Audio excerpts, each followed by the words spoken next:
ये जग तुमका मेला है,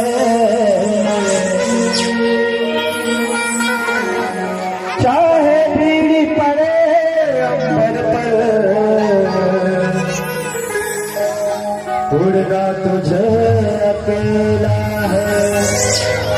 ये दुनिया में आए ना तो हमारे साथ में कोई जाने वाला नहीं, जाए कौन वो चीज धर्म और कर तो का करना है और का सत्संग करना है। ये मत रोके लगा तो बहुत बढ़िया बात है। हरि पिंजरा के मैना हरि मैना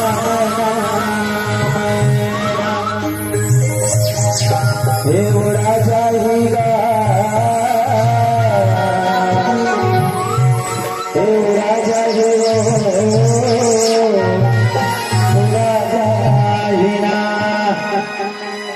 हंस तोर पिंजरा सवार हंस तोर पिंजरा सवार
भैया बार बार बोले ताली की सर्दी कातरी से ताली बजना चाहिए।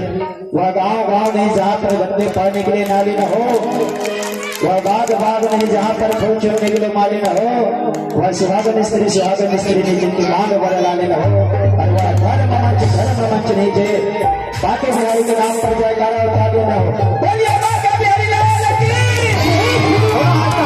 दोनों हाथ करके सहयोग करना है। हम सब तोरे पिंजरा सवार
कहना क्या है, दोनों हाथ पे ऊपर होना चाहिए, ठीक है।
है।